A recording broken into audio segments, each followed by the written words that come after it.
ಬನ್ನಿ ಸ್ನೇಹಿತರೆ, ನಮಸ್ತೆ ಹಿಂದೂಸ್ತಾನ್ ಹಿಂದಿನ ಎಪಿಸೋಡ್ಗೆ ಎಲ್ಲರಿಗೂ ಸ್ವಾಗತ ಸುಸ್ವಾಗತ. ನಮ್ಮ ದೇಶದಲ್ಲಿ ಎಷ್ಟು ಭಾಷೆಗಳಿವೆ, ಎಷ್ಟು ಜಾತಿಗಳಿವೆ ಅಂತಂದರೆ 3000ಕ್ಕಿಂತ ಹೆಚ್ಚು ಜಾತಿಗಳಿವೆ ಅಂತೆ. ಎಲ್ಲ ಜಾತಿಗಳಿಗೂ ಒಂದೊಂದು ಭಾಷೆ ಇದೆಯಂತೆ. ನೋಡಿ, ಇದು ಸ್ವಾರಸ್ಯಕರವಾದ ಅಂಶ ಹೇಳ್ತೀನಿ. ನಮ್ಮ ಚಾಮರಾಜನಗರದಲ್ಲಿರ್ತಕ್ಕಂಥವ್ರು ಕನ್ನಡ ಮಾತಾಡ್ತಾರೆ, ಗುಲ್ಬರ್ಗದಲ್ಲಿರ್ತಕ್ಕಂಥವ್ರು ಕನ್ನಡ ಮಾತಾಡ್ತಾರೆ, ಧಾರವಾಡದಲ್ಲಿರ್ತಕ್ಕಂಥವ್ರು ಕನ್ನಡ ಮಾತಾಡ್ತಾರೆ. ಈ ಚಾಮರಾಜನಗರದ ಕನ್ನಡನೂ ಹುಬ್ಬಳ್ಳಿ ಧಾರವಾಡ ಕನ್ನಡನ ಮಿಕ್ಸ್ ಮಾಡಿಬಿಟ್ರೆ ಒಬ್ಬರು ಮಾತಾಡೋದು ಒಬ್ರಿಗೆ ಅರ್ಥ ಆಗೋದಿಲ್ಲ ರೀ. ಇದು ಭಾಷೆ ಇದು ಏನು ಅಂತಂದರೆ, ಭಾಷೆಗಳಲ್ಲಿ ನಮ್ಮ ಜಾತಿಗಳು ಹುಟ್ಕೊಂಡಿದೆಯಾ, ಜಾತಿಯಿಂದ ಭಾಷೆ ಹುಟ್ಕೊಂಡಿದೆಯಾ ಅನ್ನೋದು ಒಂದು ಪ್ರಶ್ನೆ. ಇದನ್ನು ಸೈಡ್ಗೆ ಇಟ್ಟು ಮಾತಾಡೋಣ. ಏನು ಅಂತಂದರೆ, ನಮ್ಮಲ್ಲಿ ಜಾತಿ ರಾಜಕೀಯ ಮಾಡ್ತಿದ್ದೀವಿ ನಾವು. ಜಾತಿ ರಾಜಕೀಯ ಮಾಡಿ ಬ್ರಿಟಿಷರು ಏನು ಮಾಡಿದ್ರು, ಹಿಂದೂ ಮುಸ್ಲಿಮ್ ಅಂತ ಡಿವೈಡ್ ಮಾಡಿದ್ರು.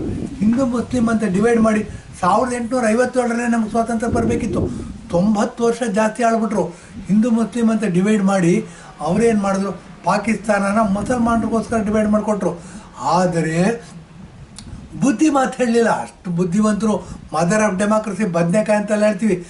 ಹಿಂದೂಗಳಿಗೋಸ್ಕರ ಹಿಂದೂಸ್ತಾನ ಇದೆ ಅಂತ ನೆಹರು ಹೇಳಿದ್ರೆ ಆಗಿರೋದು. ಇವರೇನು ಮಾಡಿದ್ರು, ಹಿಂದೂಗಳಿಗೋಸ್ಕರ ಹಿಂದೂಸ್ತಾನ ಅಂತ ಮಾಡಿ ಅದನ್ನು ಸೆಕ್ಯುಲರನ್ನು ವರ್ಡ್ ಅಂತ ಸೇರ್ಸಕ್ಕೆ ಬಿಟ್ಟಿವರು. ಹಾಗಾಗಿ ಈ ಬ್ರಿಟಿಷರು ಏನಿದ್ದಾರೆ, ಕುತಂತ್ರದ ಬುದ್ಧಿಯವರು, ಬಹಳ ವ್ಯಾಪಾರಿ ಮನೋಭಾವನೆ ಅವರು. ಏನು ಅಂದರೆ ಏನಾರು ಮಾಡ್ಕೊಳ್ಳಿ, ದುಡ್ಡು ಬೇಕು ಅಂತ. ಇದು ಮೌಂಟ್ ಬ್ಯಾಟನ್ ಇದು ಭಾಳ ದೊಡ್ಡ ಉದಾಹರಣೆ. ಇರಲಿ, ನಮ್ಮ ವಿಷಯ ಅದಲ್ಲ. ಇದೇನಾಯಿತು, ಮುಂದುವರಿತಾ ಬಂದು ಜವಾಹರ್ಲಾಲ್ ನೆಹರು ಮುಸಲ್ಮಾನ ಅಂತ ಆತ ನಾನು ಕಾಶ್ಮೀರಿ ಪಂಡಿತರು ಅಂತ ಹೇಳ್ಬಿಟ್ರು. ಪಂಡಿತ್ ಜವಾಹರ್ಲಾಲ್ ನೆಹರು ಅಂತ ಹೆಸರಿಟ್ಕೊಂಡ್ಬಿಟ್ರು. ಹಾಗೆ ಹೆಸರಿಟ್ಕೊಂಡು 1947ನೇ ಇಸ್ವಿಯಿಂದ ಹಿಡಿದು 1964ನೇ ಇಸ್ವಿವರೆಗೂ ಪ್ರಧಾನಮಂತ್ರಿ ಆದರು. ಅದಾದ ನಂತರ ಅವ್ರ ಮಗಳು ಇಂದಿರಾ ಗಾಂಧಿ ಪ್ರಧಾನಮಂತ್ರಿ ಆದರು. ಅದಾದ ನಂತರ ಇಂದಿರಾ ಗಾಂಧಿ ಮಗ ರಾಜೀವ್ ಗಾಂಧಿ ಪ್ರಧಾನಮಂತ್ರಿ ಆದ.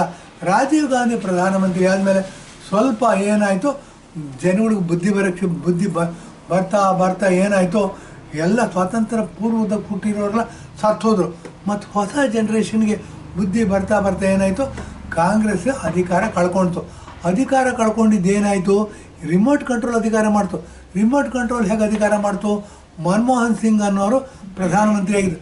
ರಾಹುಲ್ ಗಾಂಧಿ ಸೊಂಟದ ಮೇಲೆ ಕೈ ಇಟ್ಕೊಂಡು ದಿಮಾಕಿಂದ ನೋಡ್ತಾ ಇದ್ದಾರೆ. ಅದು ನೋಡಿದಾಗ ಹೇಳ್ಬೋದು ಬಾಲಕ ಬುದ್ಧಿ ಅಂತ. ನರೇಂದ್ರ ಮೋದಿಯವರು ಸುಮ್ಮನೆ ಹೆಸರು ಕೊಡೋದಿಲ್ಲ ರೀ. ನೋಡಿ, ಬಾಲಕ ಗೊತ್ತು, ಬುದ್ಧಿ ಗೊತ್ತು, ಅವೆರಡನ್ನು ಯೂಸ್ ಮಾಡಿ ಪ್ರೆಸಿಡೆಂಟ್ ಸ್ಪೀಚ್ಗೆ ಉತ್ತರ ಕೊಟ್ಟಿದ್ದಾರೆ. ವಂದನಾರ್ಪಣಾ ಸ್ಪೀಚ್ ಮಾಡಬೇಕಾದ್ರೆ ಈ ಶಬ್ದ ಉಪಯೋಗಿಸಿದ್ದಾರೆ ಅಂತಂದರೆ, ಆತನ ಬುದ್ಧಿವಂತಿಕೆಗೆ, ಆತನ IQಗೆ, ಆತನ ಸ್ಮಾರ್ಟ್ನೆಸ್ಗೆ ನಮ್ಮದೊಂದು ದೊಡ್ಡ ನಮಸ್ಕಾರ. ಬನ್ನಿ, ಜಾತಿಗಳ ಬಗ್ಗೆ ಮಾತಾಡ್ತಾ ಇದ್ದೆ. ಇದನ್ನೆಲ್ಲ ಯೋಚನೆ ಮಾಡಿದಾಗ ಜಾತಿಗಳನ್ನ ಡಿವೈಡ್ ಮಾಡಿದ್ದು ಕಾಂಗ್ರೆಸ್ನವರು. ಏನು ಅಂದರೆ, ಏನೇ ಸರ್ಕಾರಿ ಕೆಲಸಕ್ಕೆ ಸೇರಬೇಕು ಅಂತಂದರೂ ಫಸ್ಟ್ ಕೇಳೋರವರು ಏನು ಅಂತಂದರೆ, ಆರ್ ಯು ಇಂಡಿಯನ್ ಅಂತ, ಯಾಸ್ ಇಂಡಿಯನ್ ಅಂತ ಬರೀತಿದ್ವಿ. ಆಮೇಲೆ ಕೇಳೋರು, ಆರ್ ಯು ಹಿಂದೂ, ಮುಸಲ್ಮಾನ್, ಕ್ರಿಶ್ಚಿಯನ್, ಸಿಖ್ ಅಂತ ಕೇಳೋರು. ನಾವು ಹಿಂದೂ ಅಂತ ಬರೀತಿದ್ವಿ. ಹಿಂದೂ ಅಂತ ಕೇಳಿದ್ಮೇಲೆ ಕ್ಯಾಸ್ಟ್ ಕೇಳೋರು, ಆರ್ ಯು ಕ್ಯಾಸ್ಟ್, ನಾವು ಬ್ರಾಹ್ಮಣರು ಅಂತ ಬರೀತಿದ್ವಿ. ಮತ್ತು ಸಬ್ ಕ್ಯಾಸ್ಟ್ ಏನು ಅಂತ ಕೇಳೋರು. ಸಬ್ ಕ್ಯಾಸ್ಟ್ ಏನು ಅಂತಂದ್ರೆ ನಾವು ಸ್ಮಾರ್ತ ಅಂತ ಬರೀತಿದ್ವಿ, ವೈಷ್ಣವರು ಅಂತ ಬರೀತಿದ್ರು, ಶ್ರೀ ವೈಷ್ಣವರು ಅಂತ ಹೀಗೆ ಸರ್ಕಾರಗಳೇ ಏನು ಅಂತಂದರೆ, ಈ ನೆಹರು ಪ್ರಧಾನಮಂತ್ರಿಯಾಗಿದ್ದು ಮೋಸ ಮಾಡಿ ಪ್ರಧಾನಮಂತ್ರಿ ಆದವರು, ಹಿಂದೂ ಅಂತ ಹೆಸರಿಟ್ಕೊಂಡು. ಸೊ ಅವ್ರೇನು ಮಾಡಿದ್ರು, ಗೊತ್ತಿಲ್ಲದಾಗೆ ಮೋಸ ಮಾಡ್ತಾ ಹೋದರು. ಪ್ರತಿಯೊಂದು ಹೆಜ್ಜೆನಲ್ಲಿ ಮೋಸ ಮಾಡೋದು. ಅದಕ್ಕೆ ಉದಾಹರಣೆನೇ ಈ ಅಪ್ಲಿಕೇಶನ್ ಬರೀಬೇಕಾದ್ರೆ, ಸ್ಕೂಲಿಗೆ ಸೇರಬೇಕಾಗಿರಲಿ, ಗೌರ್ಮೆಂಟ್ ಕೆಲಸಕ್ಕೆ ಸೇರಬೇಕಾಗಿರಲಿ, ಮಿಲ್ಟ್ರಿಗೆ ಸೇರಬೇಕಾಗಿರಲಿ, ಈ ಥರ ಅಪ್ಲಿಕೇಶನ್ ಭರ್ತಿ ಮಾಡಿ ನಮಗೆ ಗೊತ್ತಿಲ್ಲದಂಗೆ ನಾವು ಜಾತಿ ಪದ್ಧತಿನ DNA ಸೇರಿಸ್ಕೊಂಡ್ಬಿಟ್ವಿ. ಈಗ ಸೇರಿಸ್ಕೊಂಡಾಗ ಎಷ್ಟು ಜಾತಿಗಳಿದೆ ಅಂತಂದಾಗ ಭಾಳ ಕನ್ಫ್ಯೂಷನ್ ಆಗ್ತೀವಿ. 3000ಕ್ಕಿಂತ ಹೆಚ್ಚು ಜಾತಿಗಳು. ಹಾಗಾದರೆ 3000 ದೇಶ ಆಗಬೇಕಾ ನಾವು? ಸರ್ದಾರ್ ವಲ್ಲಭಾಯ್ ಪಟೇಲ್ ನೋಡಿ, ಎಷ್ಟು 500ಕ್ಕಿಂತ ಹೆಚ್ಚು ದೇಶಗಳಿದ್ವಂತೆ. ಅದನ್ನೆಲ್ಲ ಒಗ್ಗೂಡಿಸಿ ಐರನ್ ಮ್ಯಾನ್ ಅಂತ ಕರಿತೀವಿ ಅವ್ರನ್ನ. ಅದಕ್ಕೋಸ್ಕರ ಐರನ್ ಮ್ಯಾನ್ ಅಂತ ಕರೆದ್ರು. ಅವ್ರೇನು ಮಾಡಿದ್ರು, ಹೈದರಾಬಾದ್ ನಿಜಾಮ ಇರ್ಬೋದು, ಜೂನಾಗಢ ಇರ್ಬೋದು ಗುಜರಾತಲ್ಲಿ, ಮತ್ತು ಪಶ್ಚಿಮ ಬಂಗಾಳದಲ್ಲಿ ಇರ್ತಕ್ಕಂಥ ದೇಶಗಳಿರ್ಬೋದು, ಛತ್ತೀಸ್ಗಢ ಇರ್ಬೋದು, ಮತ್ತು ಅನೇಕ ದೇಶಗಳನ್ನ ಏನು ಮಾಡಿದ್ರು, ಮನವೊಲಿಸಿ ಅಥವಾ ಶಕ್ತಿ ಉಪಯೋಗಿಸ್ಬಿಟ್ಟು ಒಂದು ದೇಶ ಮಾಡಿದ್ರು. ಅಖಂಡವಾಗಿರ್ತಕ್ಕಂಥ ಹಿಂದೂಸ್ತಾನ ಮಾಡಿದ್ರು. ಹಿಂದೂಸ್ತಾನ ಅಂತ ಆಗಿರೋದು ಸರ್ದಾರ್ ವಲ್ಲಭಾಯ್ ಪಟೇಲ್ ಪ್ರಧಾನಮಂತ್ರಿ ಆಗಿದ್ದರೆ ಹಿಂದೂಸ್ತಾನ ಅಂತ ಆಗಿರೋದು. ಬನ್ನಿ, ಇದ್ರ ಬಗ್ಗೆ ಹೇಳಬೇಕಾಗತ್ತೆ. ಅಂದಿನ ಕಾಂಗ್ರೆಸ್ಸಲ್ಲಿ 15 ಜನ ಇದ್ದಂತೆ ವರ್ಕಿಂಗ್ ಕಮಿಟಿ ಮೆಂಬರ್ಸು. ವರ್ಕಿಂಗ್ ಕಮಿಟಿನಲ್ಲಿ 14 ಜನ ಸರ್ದಾರ್ ವಲ್ಲಭಾಯ್ ಪಟೇಲ್ ಪ್ರಧಾನಮಂತ್ರಿ ಆಗಲಿ ಅಂತಂದ್ಬಿಟ್ಟು ವೋಟ್ ಹಾಕೋದ್ರಂತೆ. ಒಬ್ಬರೇ ಒಬ್ಬರು ಜವಾಹರ್ಲಾಲ್ ನೆಹರು ಮಾತ್ರ ತಾನೇ ಪ್ರಧಾನಮಂತ್ರಿ ಆಗಬೇಕು ಅಂತ ಓಟ್ ಹಾಕೊಂಡಂತೆ. ಇದೇನಾಯ್ತು ಈ ಥರ ಆಗ್ಬಿಟ್ಟಿದೆ ಅಂತಂದ್ಬಿಟ್ಟು ಈ ಮಹಾತ್ಮ ಗಾಂಧಿ ದೊಡ್ಡ ಮನುಷ್ಯ ಆತನ ಹತ್ರ ತೊಗೊಳೋದಂತೆ. ಮಹಾತ್ಮ ಗಾಂಧಿಯವರೇ ಇದು ಕಗ್ಗಂಟಾಗ್ಬಿಟ್ಟಿದೆ, ಈ ಸಮಸ್ಯೆಗೆ ನೀವೇ ಸೊಲ್ಯೂಷನ್ ಕೊಡಬೇಕು, ಏನು ಮಾಡೋದು? ಸರ್ದಾರ್ ವಲ್ಲಭಾಯ್ ಪಟೇಲ್ ಪ್ರಧಾನಮಂತ್ರಿ ಆಗಲಿ 14 ಓಟ್ ಬಿದ್ದುಬಿಟ್ಟಿದೆ ವರ್ಕಿಂಗ್ ಕಮಿಟಿನಲ್ಲಿ, 1 ಓಟ್ ಮಾತ್ರ ಜವಾಹರ್ಲಾಲ್ ನೆಹರು ಬಿದ್ದಿದೆ.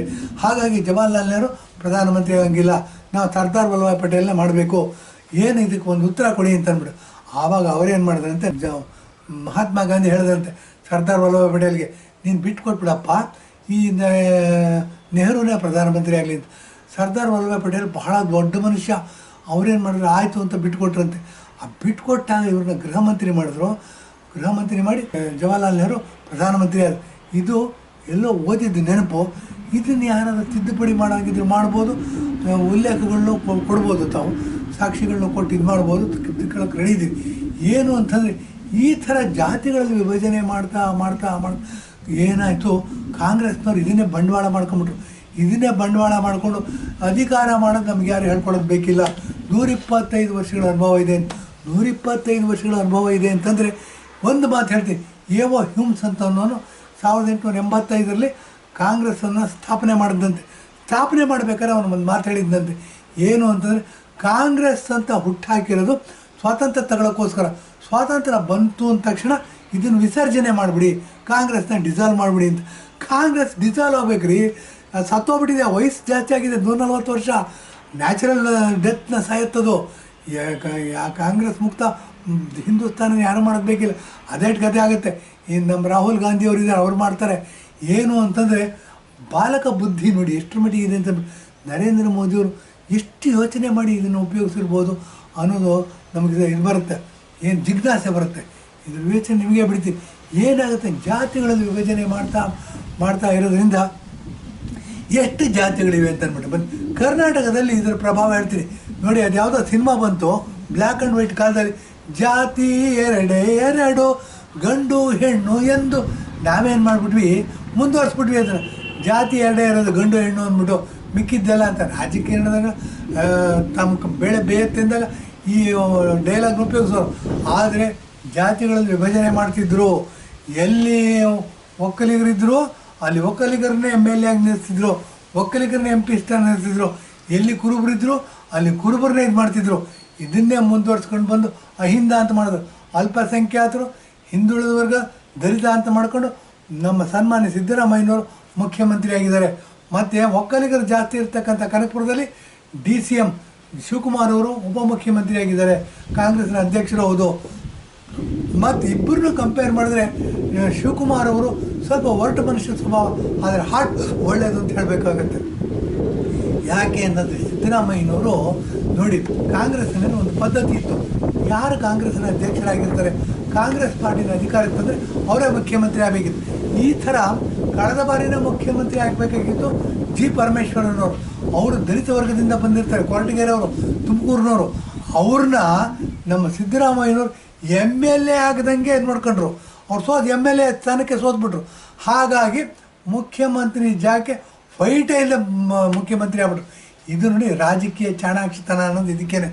ಏನಾಗುತ್ತೆ, ಆ G. ಪರಮೇಶ್ವರವರು ಮುಖ್ಯಮಂತ್ರಿಯವರ ಕೈ ಕೆಳಗೆ ಗೃಹ ಮಂತ್ರಿಯಾಗಿ ಅಧಿಕಾರ ನಡೆಸ್ತಾ ಇದ್ದಾರೆ. ಈಗ ಹುಚ್ಚಾಪಟ್ಟೆ ಮಾತಾಡ್ತಾರೆ, ಏನೋ ಅವ್ರು ಹೇಳಿದ್ದು ಅವ್ರು ಇದು ಮಾಡಿದ್ದು ಅವರೇ ಒಪ್ಕೋಬೇಕು, ಜನಸಾಮಾನ್ಯರು ಒಪ್ಕೊಳ್ಳೋಂಗಿಲ್ಲ. ಏನೋ ಹೇಳ್ತಾರೆ, ಏನೋ ಇದು ಮಾಡ್ತಾರೆ, ಎಲ್ಲ ವಿತ್ತಂಡವಾದ ಅನಿಸುತ್ತೆ. ಏನಾಗುತ್ತೆ, ಹೀಗೆ ಜಾತಿಗಳಲ್ಲಿ ವಿಭಜನೆ ಮಾಡ್ತಾ ಮಾಡ್ತಾ ಮಾಡ್ತಾ ಮಾಡ್ತಾ ಕಾಂಗ್ರೆಸ್ನವ್ರು ಬೆಳೆ ಬೇಯಿಸ್ಕೊತಾ ಇದ್ದಾರೆ. ಬನ್ನಿ, ನಾವು ಹಿಂದೂಗಳು ಸಹ ಇದರಿಂದ ಪಾಠ ಕಲಿಬೇಕಾಗಿದೆ. ನಾವು ವೋಟ್ ಬ್ಯಾಂಕ್ ಆಗಿದೆ, ವೋಟ್ ಬ್ಯಾಂಕ್ ಆಗಬೇಕಾಗಿದೆ. ವೋಟ್ ಬ್ಯಾಂಕ್ ಆಗಬೇಕು ಅಂದರೆ ಯಾರು ದೇಶಭಕ್ತಿದ್ದೀವಿ, ನಮಗೆ ಜಾತಿ ಇಂಪಾರ್ಟೆಂಟ್ ಅಲ್ಲ, ದೇಶ ಫಸ್ಟ್, ನೇಷನ್ ಫಸ್ಟ್ ಅನ್ನೋದು ನೋಡಿ. ಅರ್ನಬ್ ಗೋಸ್ವಾಮಿಯವರು ರಿಪಬ್ಲಿಕ್ ಭಾರತ್ ಅಂತ ಮಾಡಿದ್ದಾರೆ. ಯಾರು ನೇಷನ್ ಫಸ್ಟ್ ಅಂತ ಬರ್ತಾರೆ, ಯಾವುದೇ ಜಾತಿನಲ್ಲಿರ್ಬೋದು, ನಾವು ದೇಶ ಫಸ್ಟ್ ಅಂತ ಬಂದರೆ ದೇಶ ಕಾಯ್ತಕ್ಕಂಥವ್ರು, ದೇಶ ಸ್ಟ್ರಾಂಗ್ ಆಗಿ ಮಾಡ್ತಕ್ಕಂಥವ್ರು ವೋಟ್ ಹಾಕಬೇಕು. ನಾವು ವೋಟ್ ಬ್ಯಾಂಕ್ ಆಗೋಣ. ಮತ್ತು ಯಾರು ದೇಶ ಪ್ರೇಮವನ್ನು ಮೆರೀತಾರೆ ಅಂಥವ್ರು ವೋಟ್ ಬ್ಯಾಂಕ್ ಆಗಬೇಕು. ಯಾರು ಹಿಂದೂ ಅಂತಾರೆ ಅವರೆಲ್ಲ ವೋಟ್ ಬ್ಯಾಂಕ್ ಆಗಬೇಕು. ಆ ವೋಟ್ ಬ್ಯಾಂಕ್ ಆದರೆ ಮಾತ್ರ ನಮ್ಮ ದೇಶ ಮುಂದುವರಿಯುತ್ತೆ, ಭ್ರಷ್ಟಾಚಾರ ಕಡಿಮೆ ಆಗುತ್ತೆ ಅಂತೇಳಿ ಇಂದಿನ ಎಪಿಸೋಡ್ ಮುಗಿಸ್ತಾ ಇದ್ದೀನಿ. ಧನ್ಯವಾದ, ನಮಸ್ಕಾರ.